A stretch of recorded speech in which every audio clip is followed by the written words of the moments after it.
Welcome, low ego action heroes and phoenixes. I'm Debbie Levitt from Delta CX, and welcome to my every Wednesday show, Ask Me Anything. If there's anything you think that I can help you with in the life or work worlds, I am here to give you some free advice, mentoring, whatever you want to call it.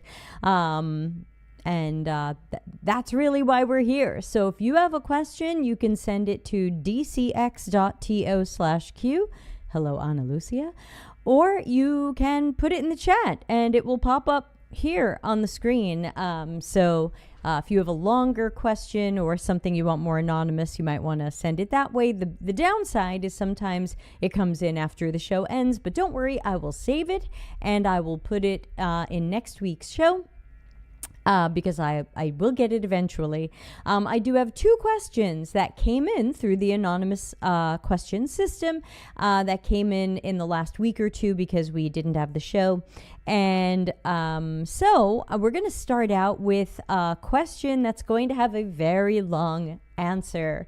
Check it out. Let's put it up on the screen. Oh, what button do I have to press? I've got all these new buttons. Let's try this one. Okay. This question says, and I always do them in the order in which I get them. Hi, love your live sessions, always down to earth, empathetic, no bullshit. Thank you. As you talked about Claude, I also started discovering it to help me create resume, maybe research, I don't know, big chunk of info. Recently, I discovered NotebookLM during a video conference about UX research to help generate reports and find data. And I'm curious to know whether you used it and what do you think? And if not, see if you can test it and give your impressions if it's something you're interested in. Thank you to this anonymous person who asked this fantastic question because I had not tried NotebookLM, but you better believe since getting your question, I have. So get ready, everybody, for Adventures with NotebookLM. Definitely not sponsored. We're going to rip this one apart a little bit. So if you saw my Claud related stream a few weeks ago about how I use Claude in research analysis, synthesis, and reporting, that's, at least as of now, that's the only areas where I'm using any AI. I took some anonymized real transcripts from some research I had done, and I wanted to show all of you what Claude would do with them when we got into research. Hi, Pumpalate.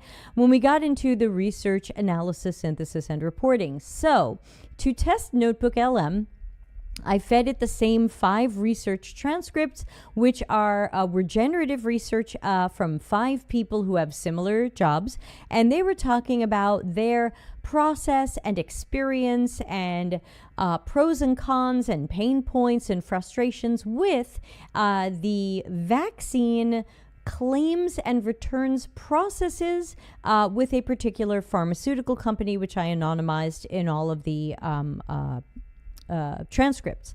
Now, the wild thing about one of the wild things about NotebookLM is that it doesn't seem to have a memory. So when I came back to it later, the chat I'd had with it was gone. So if there is some way to save that chat, I didn't know what it was because I came back and I said, "Where's the chat I had?" And it was like, "Oh, we don't keep that." And I was like, "Oh, news to me." So we're going to do this live together. We are starting from scratch. I uploaded the 5 transcripts, and I'm going to give it some of the types of prompts that I would give Claude if I were doing the same research. I prefer when they have no memory. And it really depends because there are times where you do or don't want memory, but part of the problem was that I wanted to go back to a chat I just had and see the chat that I had and be able to add to it and show it to you here. And that chat was just gone. And so if you like that, that's great. If you were expecting your chat to still be there for you to refer to it, see it again, etc., it was not there. Luckily, it had said some wild things that I'd copied and pasted to Claude and said, "What do you think of this?" So Claude was like, oh yeah, here it is, and fed it back to me. So let's go in and let's ask some live things to this particular thing. So it's got our transcripts. What's the first thing we want to know? I'm going to ask it based on the transcripts, what worked well for these participants? I thought you meant not using your data. Oh yeah, the chat history was gone. Yeah, so I'm with you. I prefer when there isn't the memory where it's checking other chats for other things you talked about. But in this case, my chat was gone. And in fact, you can see on the screen, there is no previous chat. So I have sources, which are the things that you give it. I have the chat in the middle. And then over here is studio, and I'm not fully sure what that is. Audio, mind map, flashcards. It looks like if I click these, it's going to generate these things. But let's take a look at some of the things it thought were going well for these participants. If you saw my episode where we went through these transcripts, this will be familiar. If you didn't see that, then you have nothing to compare it to, so just play along. Reliable next day delivery. Does anybody remember my episode about the asking Claude to analyze the conversations with the people dealing with the pharmaceutical company? Did they have reliable next day delivery? That was actually one of the pain points. So I'm a little surprised to see it here as, yeah, Ana Lucia says, wasn't it the exact opposite? Yeah, next day delivery is good and allows them to keep less supply on hand. I think the theory of next day delivery was good, but the inconsistency of the delivery was one of the key problems. Structured inventory tracking. So a lot of these people were using paper inventory logs and Excel spreadsheets to keep track of the pharmaceuticals that they had on hand. Is that something that's necessarily working well for those people? I don't know. That there could be room for improvement there. Effective internal checks. Okay, you're going to do that no matter. And again, remember that the goal here was to improve the returns and the claims system. So right now it's focusing on some things that have nothing to do with returns and claims. Secure information transfer based on participant 1. EMR integration based on participant 5. Effective rep communication. The rep communication was hit and miss. Some people really liked and trusted their rep, and others said, I can't get a hold of my rep, or my rep keeps changing every short period of time. So I'm not sure I would say that works. Rep interference for claims. Those who had a good relationship with their rep did find that the rep interfered in a good way and helped move things along. So that's semi-true. Same for reps expediting orders. Flu return reminders. The reps have been good about calling or texting to remind them about returning. Okay. Now let's ask it what's not working well. I'm going to lean in here and ask, based on these transcripts, what are the, give me the 10 main pain points, struggles, and problems the pharma company should solve. Let's just see what it says. Could say anything. And we'll wait. This is not an unreasonable wait time for it to go through 5 files and give me a response. All right, so here we have, oh gosh, so I wanted a list of 10 things. It's giving me 10 with sub-bullet points. So let's just blow through the 10 things and see if we agree, if you remember the data. Lack of visibility and tracking, the black hole. Participants reported that there were a lack of status updates they described as the black hole. P5 wanted to track the return. P4 wanted it to be more like Amazon. Okay. Credit management and application difficulties, that's true. Inconsistent and time-consuming claims initiation, also true. Delivery and courier failures, absolutely true. High cost and delays in return shipping, very true. over-reliance on sales representatives. Yes, especially for people who didn't have one or couldn't find theirs, or it keeps changing. Lack of expertise in claims resolution. Yes, this was true. Many people complained that the customer support people they spoke to didn't seem to know what to do with this. Is there something in the middle of your screen? No, it's the same thing we talk about every time. I have an overlay for Twitch. Where did it go? And sometimes it puts a black dot in the middle of the screen, and I don't know why. Let me see if I can get rid of it. Reload page. There it goes. Sorry about that. It is that little spot. It's part of the Twitch overlay, and if I don't reload it, did that fix it? Observation. All AI, for some reason, love bullet points. Yeah, totally agree. Oh, and Ana Lucia says, having worked in healthcare, even I could tell without research, communication's always a pain. Yes, but remember, we want to go by our research and not what we think we know from our past experience. Supply chain inconsistency and risk. Yes, that was true.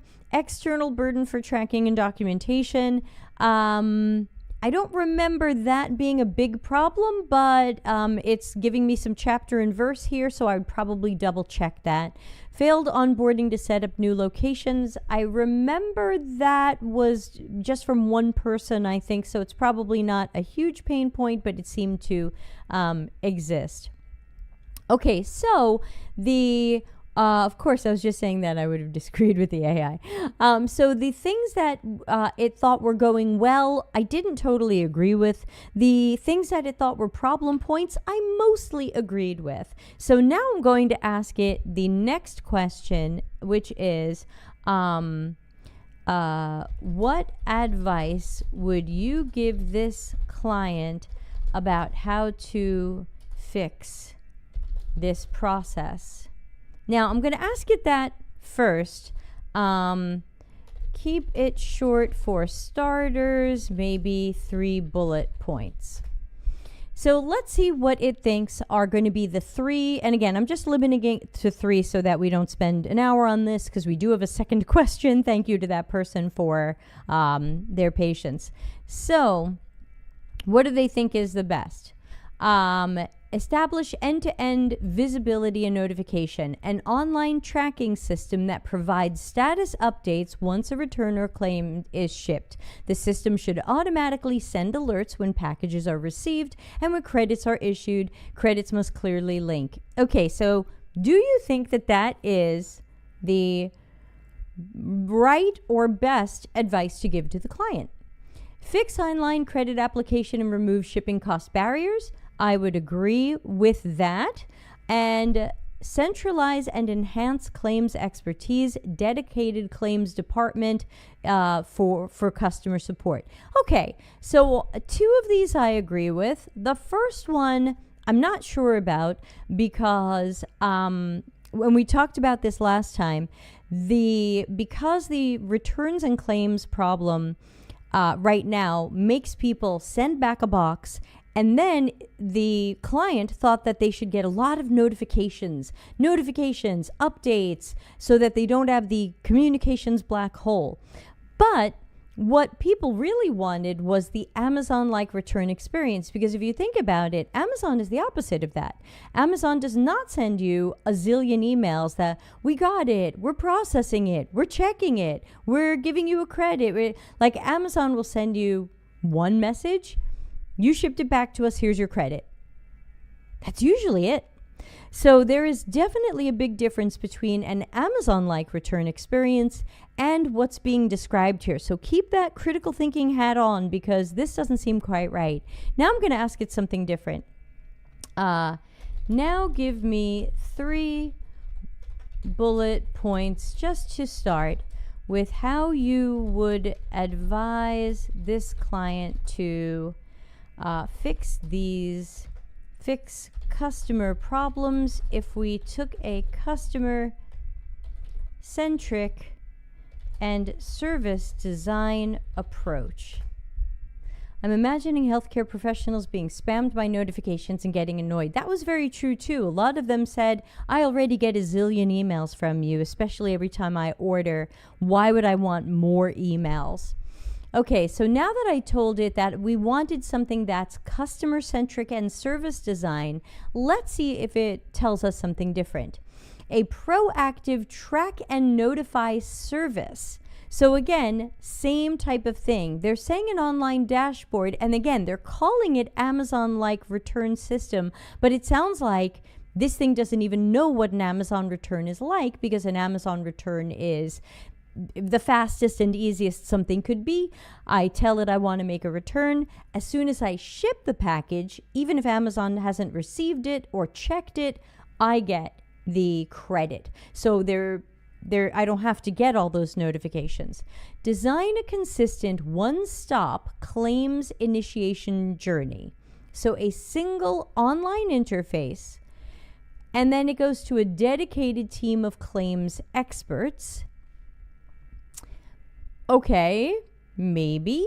Remove customer logistics burden via automated prepaid shipping. Ultimately, these three are basically the same things it already said. So I don't think that these are three different ideas. I think that these are the same three ideas. So now I'm going to challenge it. In both first bullet points, you indicated a system with lots of updates and notifications, but then also said Amazon-like. Are you familiar with Amazon's return process from a customer's perspective? Because these seem like opposites to me. Amazon may have a ton of problems, but they do things properly. Well, they at least returns are customer-centric. They make returns very easy.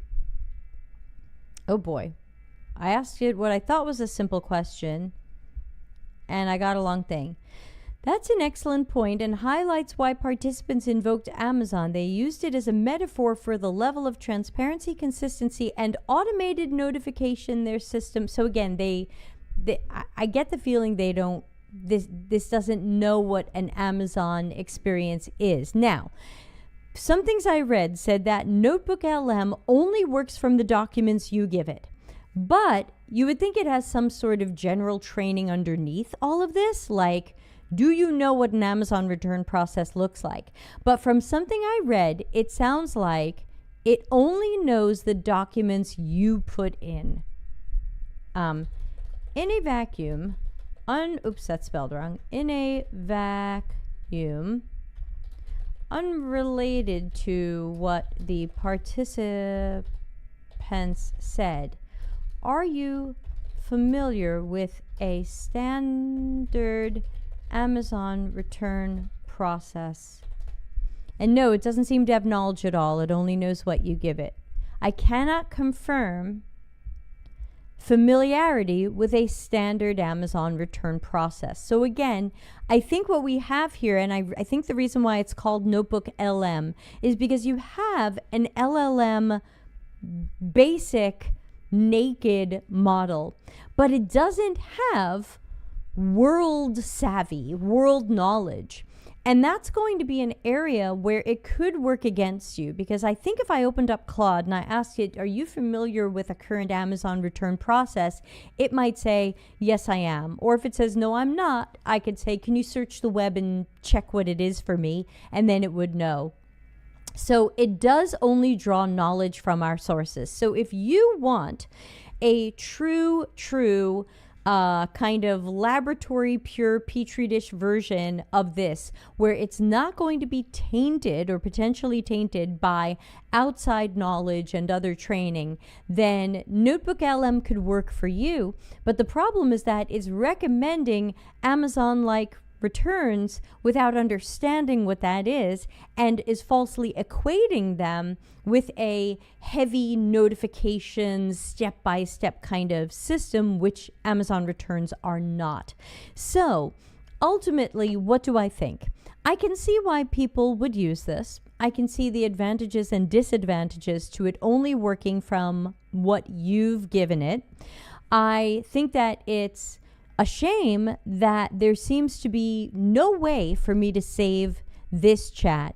There is a share button, and it looks like I can copy a link to it, But if I don't copy that link to it, this chat will be gone. If I click refresh, or I leave this and I come back to it, I believe that this chat is gone. So if this chat is important and you got somewhere with it and you want to remember it, make sure that you are copy pasting it somewhere else or you are sharing it to yourself, because it looks like this thing does not save. That's wild that you need to copy a link and then save it somewhere in notes or something. Yeah, because if I go back to my notebook, so this was introduction. This is the introduction to NotebookLM. I tried to ask it questions about what it can do, but it only knew what it could do based on what had been uploaded to it. And in some ways, it couldn't even answer my questions about what it could do because it was only working from the sources. Now, if I go back to pharma company vaccines, the chat is still there. That was not the case last time because I did 2 previous chats in this notebook and it wasn't there. So I am not sure if this gets cleared out at some point, but I have to tell you, the last time I tested this about a week ago, my previous 2 chats were completely gone. Could it be because you clicked share? Yeah, I don't know. Let's see. Share company, welcome note, full notebook, but I didn't click save. So I didn't add anybody and I didn't click save, so I don't know. Refresh. This will clear my chat history. So I guess at some point it cleared, and that's an easy thing to click. So ultimately, NotebookLM appears to be free for some Google users, so that could be an advantage. I'm not paying for it. If you like that it's only working from your documents and not from any other training or websites or common knowledge, that can be good. If you expected it to know things about things, it probably won't. So ups and downs. I did have a fight with it the other day because it told me that, I said, why can't we just really do an Amazon style returns process and let people get a credit as soon as they send the box back and not have to get a lot of notifications? And it told me quite plainly that that would be completely wrong and that would be bad for business, because we should really check these boxes before we give people a credit. These are doctors' offices sending back damaged or unused vaccines. The usual worst case scenario will be that they miscounted. They're sending you back 22 vaccines instead of 20 or something like that. They're unlikely to send you a box of rocks because they want to order from you again. So why wouldn't we trust them? But this told me, no, do not recommend that. That would be wrong for the company to take the box back without checking it. And my thought was, I would love to speak to these companies and find out how often do you get back something that is really far from what you expected? Not just a small margin of error, like we thought we were getting 20 vaccines and we got 21, but like really far. Like, is that a problem that needs to be solved? So thank you to the original person who asked the question, since it inspired me to check out NotebookLM. And I think ultimately my thought on this is I didn't love it. It's not something that I would use. It's something that I think I would only recommend if it fits a very specific use case. If you really only want to work from your sources and not common knowledge or things that it might be trained on, that could be good. But you also see where we ran into some weird things where I expected it to know something that it didn't. I'm here questioning the process. I have the feeling they'll get the box and destroy the contents. They can't be used. Yes, in many cases, the vaccines that are being returned are being destroyed. Yeah. So yeah. Right, because you can give people a credit and then check the box and then come back to that doctor's office and adjust the credit or something else. But if the doctor's office wants to order from the vaccine company ever again, they're probably not sending back a box of rocks. Thank you for asking about NotebookLM. I think it's worth trying, but ultimately it's not something that I would use because I don't see where it would be better than my experiences with Claud. And so I'm comparing it to something that I already use and pay for.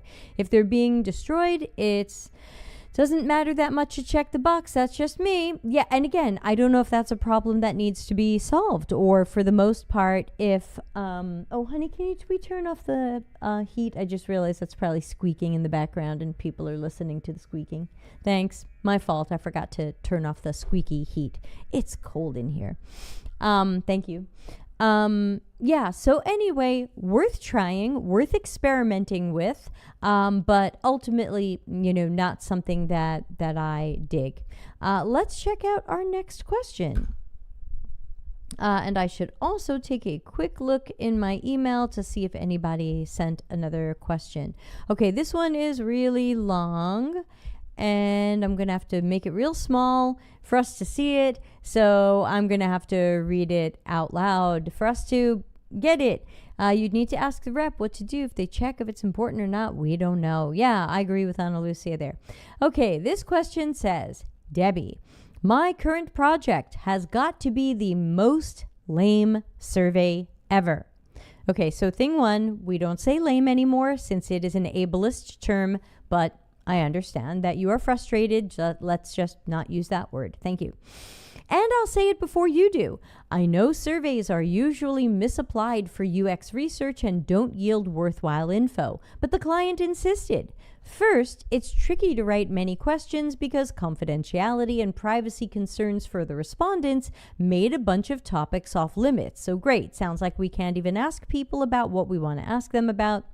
Next, the client only supplied 10 people to send the survey to, so no statistical significance for the results, limited diversity in the pool of respondents who were cherry-picked by the client. How can I present the results, assuming there are any responses, that doesn't make it sound more legitimate or meaningful than it is? Maybe a suggestion that if the client plans a survey in the future, they need to follow a completely different protocol, like this is not the proper way to conduct a survey. Ana Lucia says, if you hadn't told me that before, I would have kept using that word because the words we use for the same thing in Portuguese aren't offensive. Yeah, so lame originally meant someone who did not walk well at all because of problems or disease in their legs. Clearly, when we use it like this, slang or colloquially, we're not referring to someone who has a problem with their legs. We're using it as a negative term for something we don't like. And so we don't want to use words for disabilities to mean something unrelated to a disability that we don't like. So that's what makes some of these terms ableist. And in general, people are putting on the same pile things like crazy and stupid because these were originally terms that indicated mental illness or other conditions, but we've reused them to mean something we don't like. So look that stuff up. It's good to know about that stuff. All right, so let's talk about this. And sorry again that this is so small, but people are welcome to send long questions. So how do we deal with a client who wants to survey 10 people? In my opinion, I would tell the client that the best way to interact with those 10 people and learn information from them would actually be to talk to them. At that point, a survey doesn't really make a lot of sense with only 10 people, as the question pointed out, and I think I know who this came from. Hi. This is certainly not statistically significant. And if you aren't sure about that term or you haven't heard about that, it's something that we tend to focus on in statistics and in quantitative research, where we want to make sure that we are so we are surveying a certain number of people, because if we don't meet a certain number, we will find that we probably don't have people who are representative of the target audience, we don't have diversity, etc. So for example, let's imagine that these 10 people are supposed to represent 10,000 users, 100,000 users. It's statistically unlikely that these 10 people can speak for 100,000 people unless you pick these people very carefully, where you would have to pick them very carefully for diversity and other factors. But it's why we say that in qualitative research, we usually want to meet 8 to 12 people per persona, typology, or segment, which means if you have multiple personas, typologies, or segments, or customer profiles, whatever you're calling them, there's a good chance that you, for qualitative research, should be running sessions, not surveying, with, it can often end up 30 people. I've done twice. I've done a study that had 71 participants. Why? Because we had 6 target personas or groups, and we wanted to meet 8 to 12 from each. 71. So 10 is unlikely to be the right number for qualitative or quantitative, depending upon what you're doing. You had help with those 71 people, right? On the first project, Larry shared them with me. On the second project, I did it myself. So maybe. Yeah, I can do that.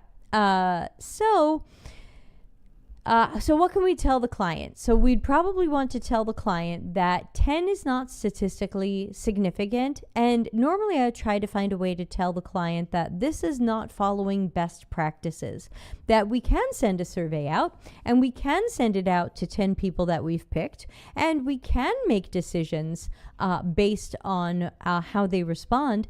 But the real question is, should we?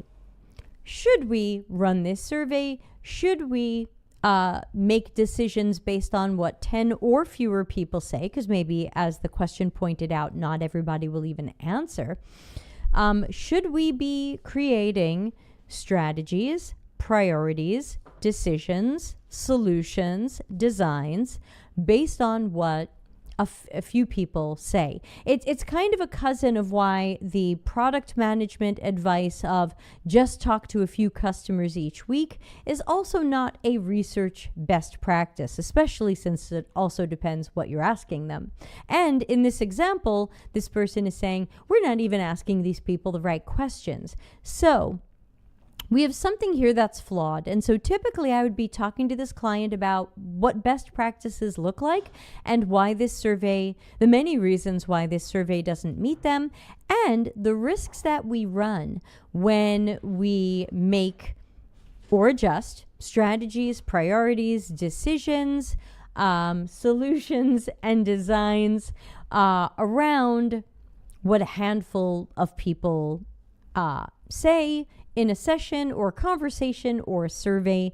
We run a very high risk that we are not finding out the right information. We're not getting our open questions answered well, and we will probably run straight into using that as an excuse to build something we wanted to do anyway. So best practices conversations and risk conversations would probably be how I would want to bring that to the client's attention. And I would say if they do have 10 people that we would like to hear from, that we need to be able to ask them certain things. Otherwise, what is the point of the research? And make sure we have a good research plan. What is the goal? If we're not allowed to ask questions to these participants that would satisfy the research goals, what are we doing? Why can't we ask those questions? Is there someone else we can ask those questions to?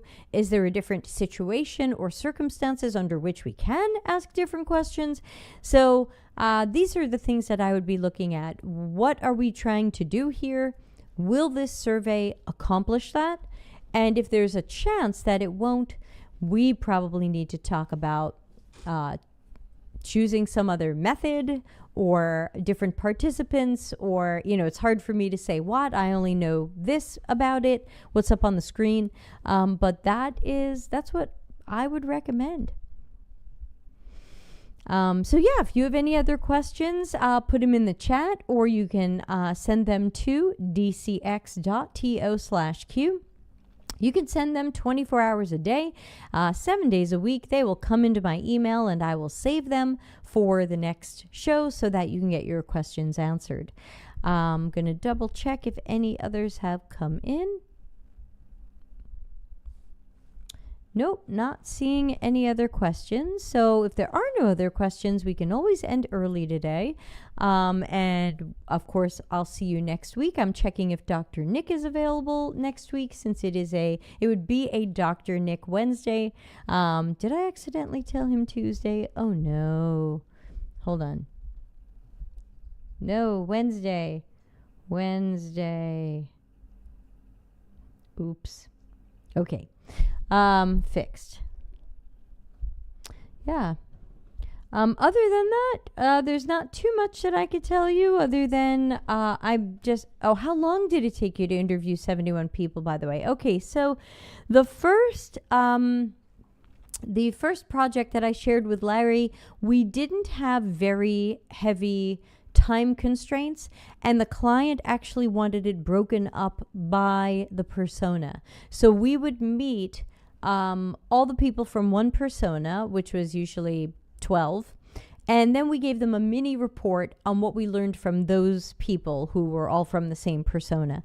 And then they would give us a list of people from the next persona, and we would schedule them and meet them. And so we would do these like once a month, one persona, 12 interviews and a mini report with a presentation to the client. And then at the end, we did the last group, and then we did a giant report bringing everything together. So in that case, it was kind of slow motion over months.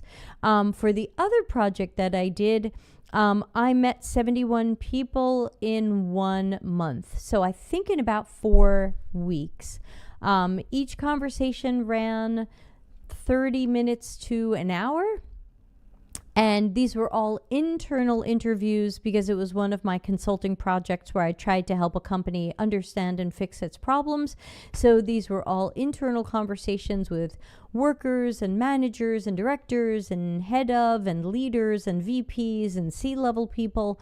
And so that one was really interesting because to try to get people to be more honest about what was broken inside the company, I did not record any of the sessions.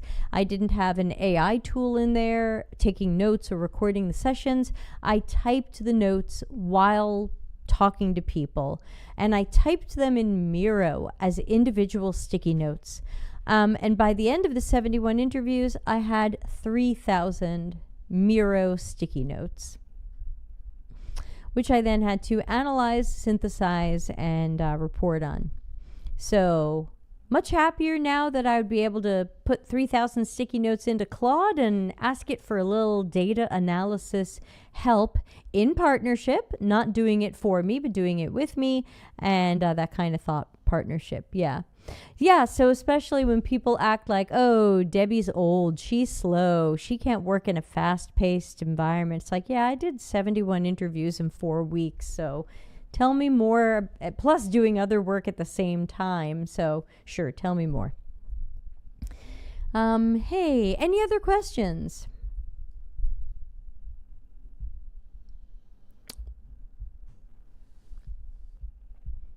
I'll give it a couple of minutes just in case people find that they do have a question. And I will add how long did it take to interview? Oh, I'm so sleepy. Okay. Oh, by the way, we just added another Take Action Tuesday to the calendar for the end of the year. And that is going to be with Dr. Seth.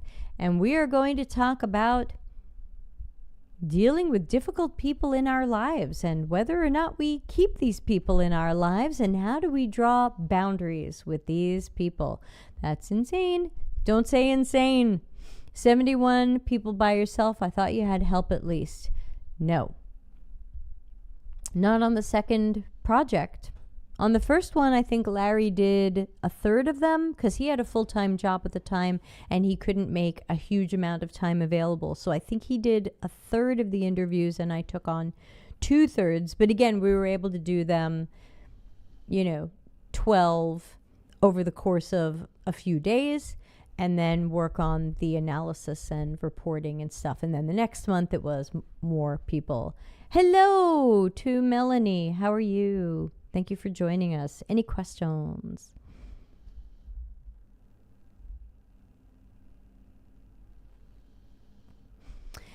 Why is it so hard to make your eyebrows the same shape? I mean, I wish this were easier. I'm doing them myself and obviously not doing them well. I'll have to go back and try again.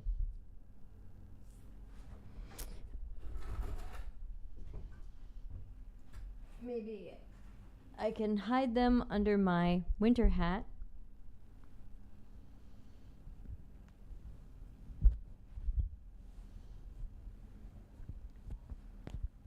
There we go. So, any other questions?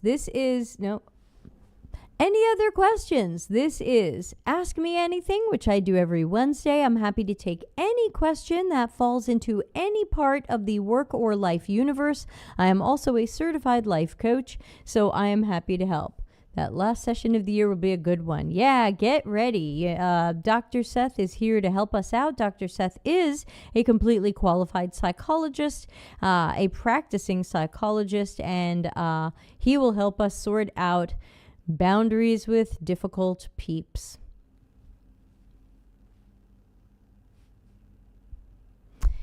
Yeah. I guess I will start the music that ends our time together. And thank everybody for joining and for their great questions. And I hope that the answers are helpful. Feel free to send in your questions anytime. And I will see you hopefully next Wednesday. No show next Tuesday. Thanks, everybody, and catch you later.